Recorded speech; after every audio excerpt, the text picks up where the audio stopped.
Welcome to Tech Teams today. My name is Jorge Tellez, Chief Community Officer at Revelo. And today my guest is Daisy Dowling.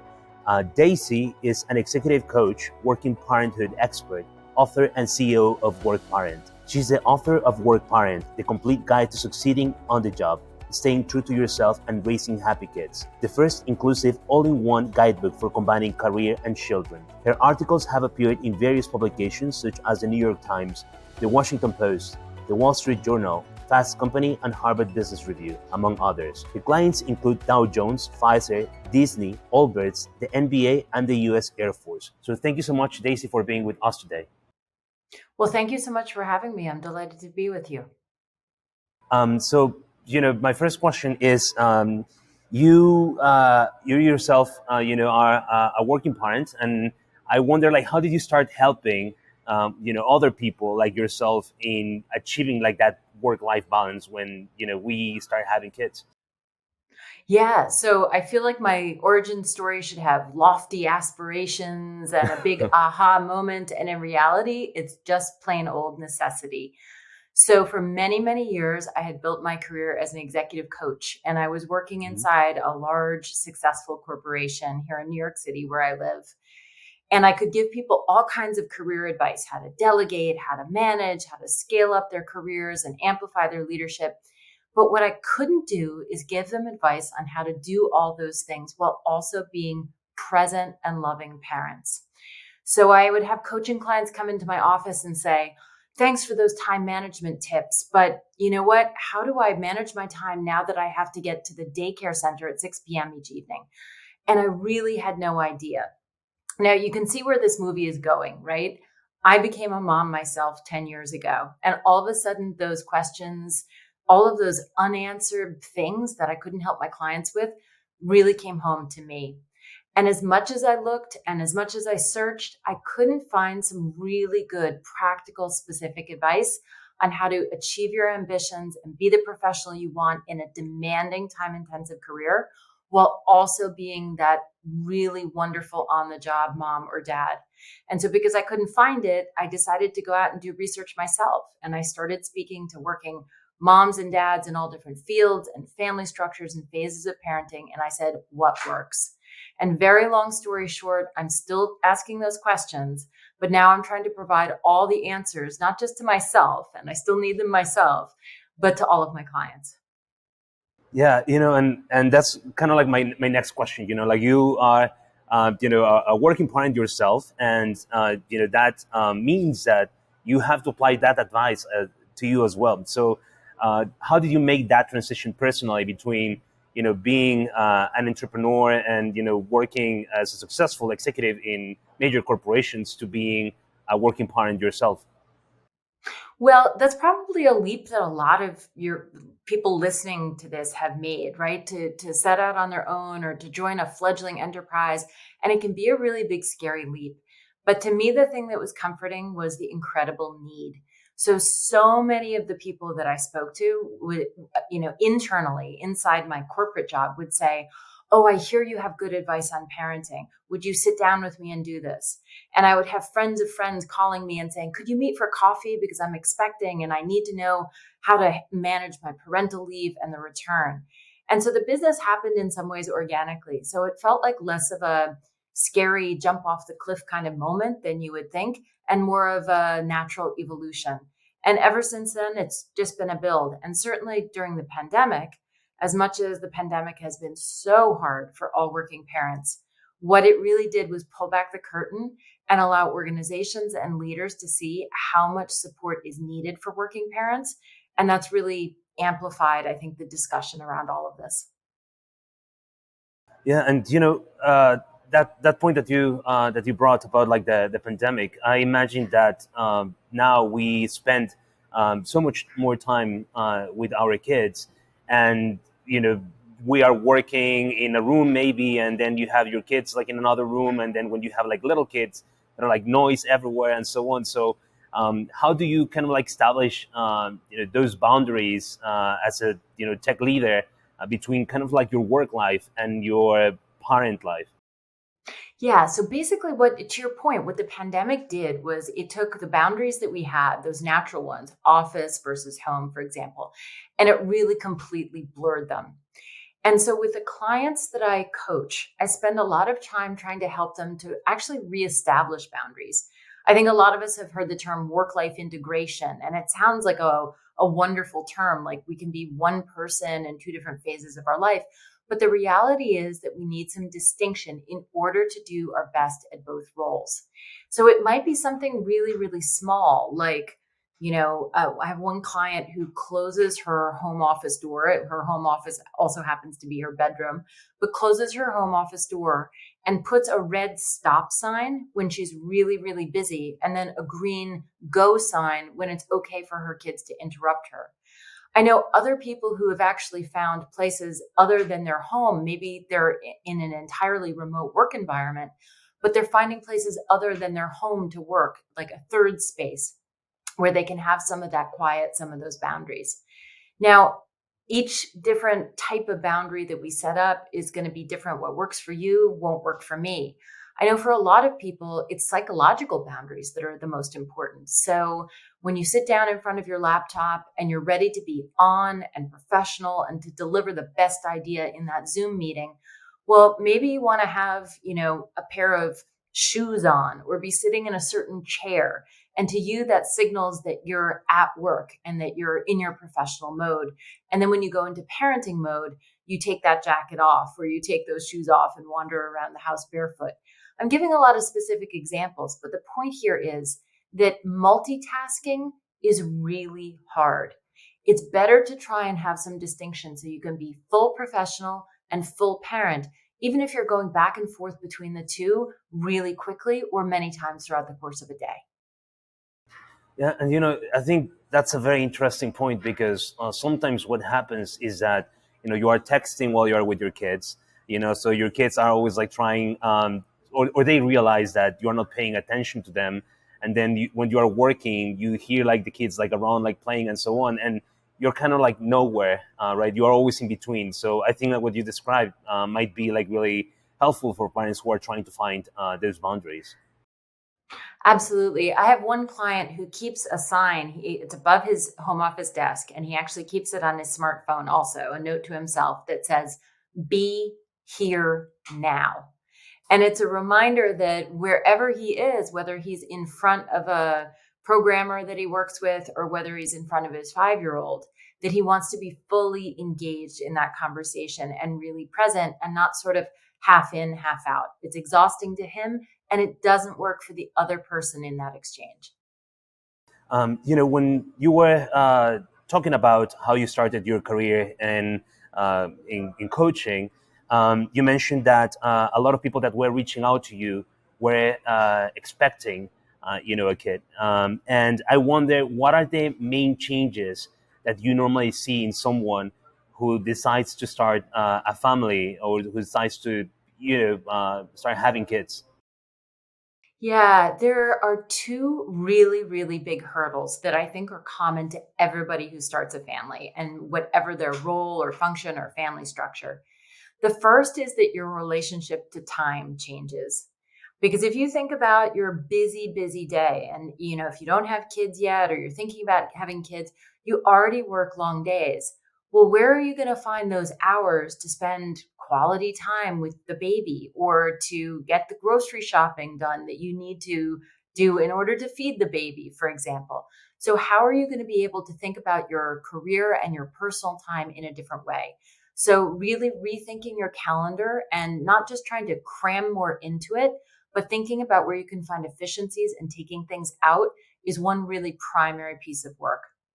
The second thing that I think all parents can relate to is a sense of not being quite as on their A game or as competent as they're used to being. Now, by the time we have kids, most of us have several years of professional experience under our belt. Maybe we've gotten promotions. We like getting good performance reviews. We like having clients come back to us. We take pride in our work and we feel competent at it. When we're working parents and all of a sudden you're doing that work, but also trying to balance raising a family, that's not a career or that's not a role rather that you took a class on at university. It's not one that your parents prepared you for, because even if they were hardworking, they were working pre-smartphone era when we didn't have all these 24/7 pressures. You were never trained to do it. And you've got to find your own groove and find your own sense of success and your own metrics for doing well. So the two things I hear from newer working parents are, how can I manage my time? And I feel like I'm failing. I hear the word fail a lot, and that's what we have to try and get away from. So, as a follow up to that, how do you prevent yourself from feeling that, failure feeling that you describe? Yeah. So, one exercise I do with most of my coaching clients is what I call the working parent story or working parent template. So, each and every one of us has an idea of what it means to be a working parent, and more specifically, to be a good working parent. And that picture, that idea that we have, that story that we tell ourselves, is really from all the experiences we've had over the course of our lives. Like maybe you saw your dad work and raise you at the same time in a certain way. Or maybe your early career mentors gave you advice about how they were parenting. Or your friends on social media are telling you that, gee, now that you have your second child, you really need to think about ramping back your hours because that's the only way to be a good parent. Now, all those different bits and pieces have sort of lodged in your mind, and they're giving you this one word that's going to go through your mind over and over and over again, which is should. You should be working less. You should be able to cook the kids dinner and eat with them every single night. You should be able to get promoted the same year that you just had, the arrival of twins. You should, you should, you should. That's where people feel like they're failing. So you've got to take control of your shoulds. So one thing I ask people to do is to actually map out, they can just jot it down on a piece of paper, where some of these impressions and these shoulds are coming from. And then to take a step back and say, you know what? Those shoulds don't necessarily map to my life. Okay, maybe my mom did cook dinner for me every night and my siblings. But you know what? She wasn't working in a 24/7 business environment the way I am. My reality is different, and we're going to be ordering food in instead of cooking, or I'm only going to be able to eat with the kids 3 times a week instead of 7 times a week, whatever the case. And as soon as you take those shoulds, you put them aside and you realize what's going to work for you, all of a sudden, then you're judging yourself to a standard that's irrelevant or impossible. You're thinking about your own standards, and that's where you start to feel more successful. So it seems to me that then the guilt removal aspect of it comes with acceptance. It seems to me. It does. Now, you've used the G word, right? Guilt, which I don't think I've ever had a conversation about working parenthood or with a working parent where that word or a synonym for it didn't come up. And the first thing that I'll say about guilt is that if you're feeling guilt, if you're feeling that sense of conflict, it feels awful, right? Like guilt is a terrible feeling, but it's also a symptom of something positive. So you are a 100% committed and diligent and responsible professional. And you are also a 100% loving, caring, on the job mother or father. And when those two things come into friction, like you have to take an important call from work on the weekend when you want to be playing with your toddler, you might feel guilty. But that guilt is a symptom that your head and your heart are in the right place. So when you start to see your guilt as that, your guilt is like your conscience just talking at you too loudly. When you see that, it begins to neutralize the feeling a little bit. And then you can begin to process kind of what's really going on. Interesting. There are like different profiles and different types of families and, different realities that every person faces. And one Yeah. of the things that I've seen is, particularly with women, that they struggle a little bit more with managing, the responsibilities with their kids. And it's because maybe like the society has, bestowed upon them like this, responsibility or this like caregiving like thing. And sometimes like they are the ones who are dealing with childcare, and they are the ones dealing with like the meal preps and so on. So I wonder, like, first, like how can they like find like a better balance, with their careers, and then like how can they engage their partners into, having like a more sustainable and more like fair distribution of work. Yeah. So the first thing that I say, and listen, every family is different. And you have single parent families and families where gender roles are more quote unquote traditional or not traditional, et cetera. And so many people can feel these pressures in different ways. Sometimes it's gender based, sometimes it's for, different reasons. The first thing that I would say is build out your network of other working parents. So typically, when people are struggling with this sense of, well, I should be doing things differently, or, I have to live up to a certain standard, it's because they've become a little bit isolated.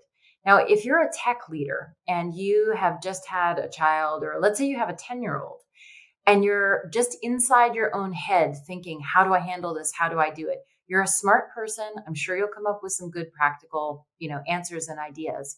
But it's going to be so much more powerful to talk to other people and to hear how maybe they've processed some of those challenges, or to understand that, gee, not, I feel like I need to take everything on board myself and do it alone. But then you talk to other people and they're using other kinds of help and support that maybe you didn't even think about. So expand the network and go as broad as you can. And so many organizations now have working parent support groups or employee resource networks.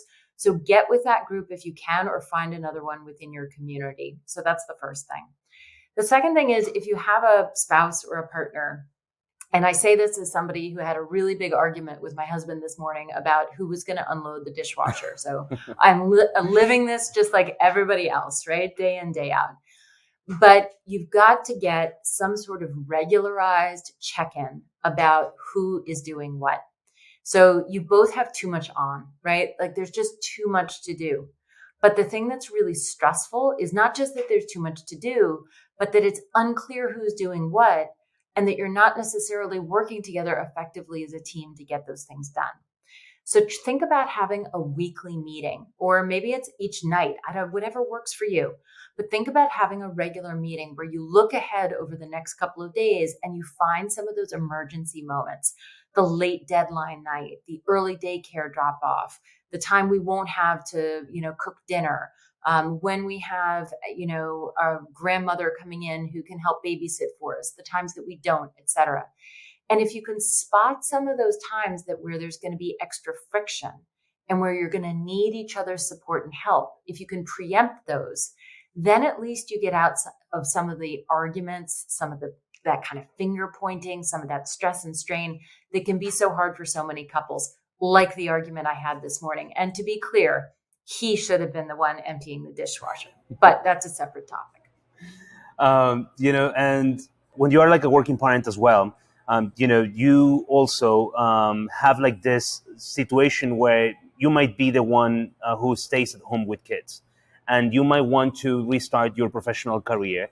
And, it's very daunting to actually do that. And I wonder whether you can prepare, what are the techniques or methods that you recommend people to engage with as they start to, their professional careers? So the first thing that I would say is focus on prevention. And by prevention, I mean, if you decide from having been out of the workforce for some period of time, all of a sudden that you want to go back in, that you want to restart your career, and you've let your network get a little bit stale, maybe you haven't stayed up to date on what's happening in your sector or in your space, it's going to be a little bit harder to catch up.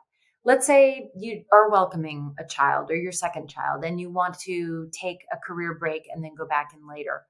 Well, think of yourself as basically managing a project, and that project is a career search that might happen a couple of years out. Well, in order for that career search to be less stressful, there's certain things that you can do today. You can make sure that your LinkedIn profile is updated and you can stay active on that platform, or another similar one to it.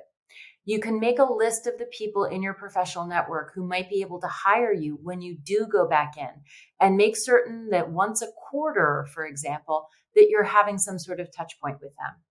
You can keep reading all of the publications and websites and newsletters that are relevant to your particular role or function, so that you're really top of game and you can talk about stuff when you go into an interview. And if you dedicate some of that time to managing your career, you're not managing your work because you may be not working or not working for pay at that point and full time focused at home. But if you can spend an hour, maybe 2 hours per week, focus just on that career piece, you're going to feel a lot more confident. You're going to be ready for interviews when they happen, and you'll be able to tap into your network and to find opportunities much more quickly. So I would say think about the career as something, as your career as something that happens at all times, not just when you're actually working. So, as when you are in a tech environment, normally, these are very fast paced, and even when you are in a startup, it's even more. And I wonder what are the things that tech leaders can actually do to make sure that their teams are welcoming for working parents. Yeah. So the first thing that I think any leader needs to do is make sure that they're sending the right signals. So if you have a new employee or if you have a team who sees you working 15, 16 hours a day, and you're never mentioning your own kids or your own responsibilities or the things that are important to you outside of work, or if somebody looks at your Zoom backdrop and all they see is work papers behind you, they're going to walk away with a message, an implicit one, that this is not the kind of place where I want to be too out there or too forward in terms of my needs as a parent. I'm going to try and sort of keep that stuff hidden, or maybe this place isn't so welcoming. So it sounds like a really, really small thing to do, but if you're a leader of an organization in your, quarterly town hall, make some joke or reference to the fact that, your kid is just starting school. In the background of your Zoom, have a family picture or a picture of someone or something that's important to you that sends signals that we're all three-dimensional human beings that are here. The next thing that you can do is ask people open-ended questions. Now, I can't ask you from an HR perspective, and having worked in HR for a long time, I can't ask you really pointed questions like, are you planning on starting a family? Or how much time do you spend with your children? Because those questions are inappropriate, if not even illegal, right? They can get you sort of into a very awkward situation. But I can ask a question like, you've just started at this organization and we don't know each other well yet. Are there things that are important to you outside of work that you want me to have on my radar screen as we continue our work together and as we think about our goals for 2023? You're not lowering your standards or expectations, but what you're doing is opening the door to honest and constructive dialogue. So those things are really small. They don't cost anything. You don't have to have some big program or policy, but they basically normalize working parenthood in a really powerful way. Yeah, and that's another thing, that I've seen sometimes is the stigma against working parents, particularly because when you are in a young setting, people might go out for drinks, for a happy hour and have these opportunities for bonding, while working parents might not have the same flexibility due to their parenting responsibilities. So I wonder what are the opportunities that tech teams can build that can include everyone into these bonding activities. Yeah. So I'm going to answer the question in two ways, from the organization and then from the Okay. parent. I think organizations can do a slightly better job, or many of them can, in terms of having important team building or strategic meetings and get togethers at different times. And every single person, whether you're caring for children or maybe you're caring for elderly parents or maybe you have a health issue, whatever it is, we all have different responsibilities in our lives. For some people, that's going to be in the morning before they drop the kids off at school or in the evening before they pick the kids up. So vary things up. Have, the team building event be a breakfast instead of drinks. Have it be a lunch instead of drinks. Think about ways in which you can incorporate those important, powerful get together times so that they're not always landing at the bed, bath, important evening routine that so many parents value. But in my coaching with individual working parents, I usually push people a little bit because the reality is that you are one employee and your organization or institution is many. And you can't expect the entire organization or institution to adapt itself to your particular calendar or family or scheduling needs. So maybe you don't go to the team building drinks every Thursday night, but you can go once a month and get a babysitter and thereby show that you are part of the team, that you're there, that you care, you can connect with people. Regularity trumps frequency. As long as you're there on a routine basis and people see you there, then you're doing something that's really, really important and additive to your career. But you don't have to beat yourself up about, well, I can't make it every time. That's fine. But do take care to align yourself to what's important, what's valued, and what's routine for your team. And as kids grow older as well, I imagine that responsibilities that parent they have and parents have, and also their challenges that they face are different. I don't know whether you have seen a pattern between, I don't know, the difference between parents with small kids and or with kids that are like in elementary school or kids that are like bigger. Like, are there like any changes or anything that parents should be aware as their kids grow older? Yeah, so I feel like you have some sort of secret camera looking into my life because my kids are 8 and 10, and I'm living through all these changes right now. So they're top of mind for me. Yeah, there's really two big changes. The first is when your kids start school and school becomes a little bit more serious as they go a few years into it. Because all of a sudden, as a working parent, it's not about just the physical caretaking of your child, the diapering, the feeding, making sure that you're getting to daycare on time. You're really thinking about setting your child up for success on their own in a new context, in the school context. And your support network moves from a daycare provider or maybe a nanny or a relative who's looking after your child to teachers, to a school community, and to your child's peers. And it's important to think ahead as to how you're going to adapt to and really kind of insert yourself into that community, getting to know the other parents in your child's class, for example, so that if you're running late and you can't pick your kid up, that somebody else can grab them from pickup. So that's the first main transition. The second big transition is as your kids get older and they get kind of either close to or into the teenage years. And I call this transition the great inversion, right? The great flipping of working parent technique. Because when your kids are little, you spend a lot of time loving and nurturing them and a little bit worried that you're going to show up as being too much of a parent in the workforce. Like people are going to see you as being too focused on parenting or too much of a mom or too into your kids. And then all of a sudden when they're teenagers, you're really comfortable talking about your kids at work, or you're not talking about them quite as much because they're independent. But you go home and you have a misbehaving 12-year-old, and all of a sudden you find yourself treating them like they're an underperforming employee. So if you're at dinner with your teenage kids and you're going around the table asking how was their day, like you're asking for a team meeting report out, or if you're giving them feedback or the way that you would in a performance review, or talking about weekend plans and using terms like efficient or multitask, you're in the great inversion. You're bringing too much of your professional self into what needs to be a more loving, nurturing, supportive environment. And so that's something to be aware of as the kids get a little bit older too. um, as there have been like many changes recently, in terms of technology, devices, the pandemic, remote work, and so on. And I wonder, what are the new challenges that you've seen emerge, during the past, couple of years, in terms of, working parents?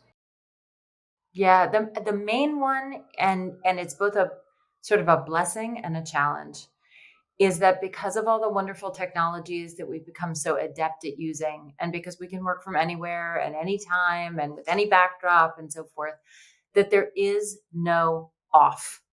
Like we literally have lost the off switch. Our laptops are always open, our phones are always accessible. And the person or the people that really hurts is us, the working parents. So I would say in easily 80 to 90% of the coaching conversations I have, people tell me they're exhausted, they're burnt out, and they feel like they can't have any recharge time. Now, I want you to think of your favorite athlete, whether that's a soccer player or an Olympic swimmer or a tennis player, whoever it is. And I want you to think about what has made that person successful and gotten them to the Olympics or gotten them to Wimbledon or the World Cup. It's not that they exercised every single minute of their waking day for years and years and years. It's that they trained strategically, and that part of that training involved periods of rest and recharge so that they could deliver their best performance on the field. Now think of yourself as a working parent, as an athlete. And if you don't bake in periods of time off, rest, recharge, both in your day to day and bigger picture, then you're setting yourself up to not be the most successful professional or the most available, patient, loving parent as you need to be.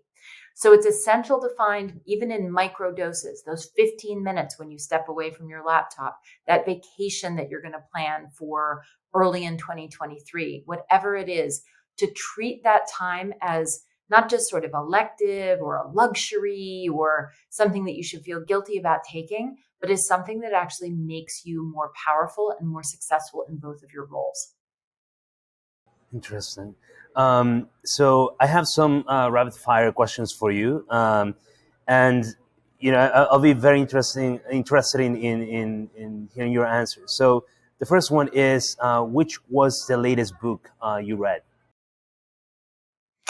Which was the latest book I read? Well, I'm reading a book to my children Okay. because we read a lot together, but it's very relevant actually to working parents, which is why I'm going to bring it forward. I love this book.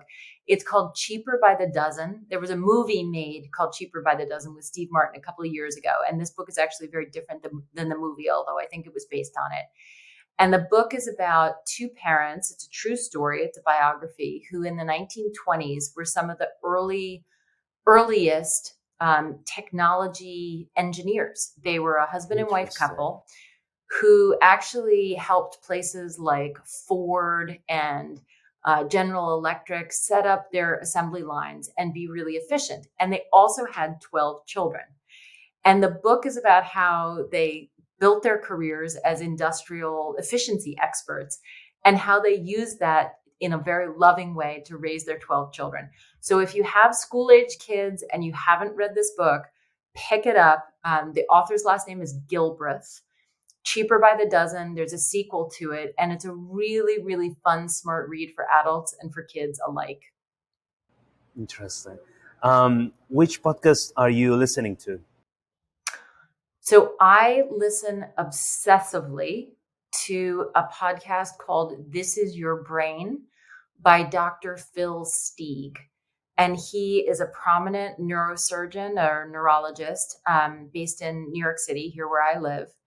And he interviews people about how their brains work and about how when we do things like multitasking or how we can get the best sleep or how our nutrition can make us actually think better and therefore perform better.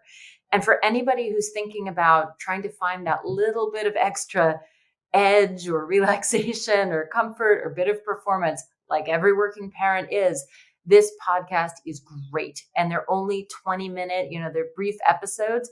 So you can listen to them in between daycare drop off and on your way back to your home office. And you can get some great self-management techniques. That's very interesting. So which TV show are you currently watching? I am not watching a lot of TV these days because it is back to school week here in New York City. And so when I'm not busy getting my kids' school uniforms ready and so forth, then I don't have a lot of extra time on my hands. But the thing that I have been trying to sneak in, and it's very timely, is the TV show The Crown. So Queen Elizabeth, who died yesterday, working mother of 4 children. And I realize that not most of us are going to have a working parent experience like hers, but it's a great show about a woman who actually did combine a pretty big job and a larger family. Quite interesting. I've never thought of her as a working parent, but she had a professional career of 70 years, so that's quite impressive. Absolutely. So, which tech personality did you admire the most? Well, I'm going to have to say that I really have followed the career of Sheryl Sandberg and her idea of leaning in. And I don't mean to make this sort of a gendered thing, but I think the powerful thing that I took away from her, maybe from her career, but also from her book, was the idea of not preemptively taking yourself out of opportunities or exciting things that are ahead in your career because you think they won't be feasible along with personal responsibilities or family. Now, I think the thing that's a little bit challenging about that book is that, yeah, we can all lean in, but we need to figure out how to lean in without falling over, right? And that's what I try and do, is give people some of the techniques and tools that will allow them to lean in to the degree they want to, but to do it in a way that doesn't put too much personal tax on them, that feels good and that allows them to feel successful, right? Along their own expectations. Um, which is the most critical piece of advice you would give technology leaders? I think the most critical piece of advice I would give technology leaders who are thinking about either having a family or who have families currently is to think about how to message what they are doing, both at work and at home. A technology career is all consuming, it's intense, it's incredibly fast paced, and that pace never slows down. And the message that you send to your kids about why you're doing the work that you do, how you enjoy it, how you role model for them, what how you think about your career is really important. And the example that you can set for your current and for your future parent colleagues, people who are thinking about having kids, about the fact that, yeah, you do have to leave for the pediatrician, and to be open about that can really help move the industry and the sector forward a little bit and make it more embracing and more comfortable for working parents. Well, Daisy, thank you so much. Is there like any parting words that you might want to share? I would say, as you think about your network of support as a working parent, um, go big, go broad, get creative, and go as far as you can. As somebody who's in the technology sector, you know that you're smart, you know you're hardworking, you know that you've got a lot to offer. But all too often, people who are smart and hardworking and who have a lot to offer feel like we need to take everything on ourselves. So the more that you can think about the village and the community that you have around you, not just of caregivers for your kids, but of supporters and allies at work, of neighbors and friends who can lend you a hand or give you a pep talk or advice as you navigate the journey of working parenthood. Go big, go broad, and don't be afraid to ask for help of whatever kind it is. Perfect. Daisy, thank you so much for your time and for the great conversation. Thank you so much for having me. And for all of you watching, thank you so much for listening to us, and see you next time.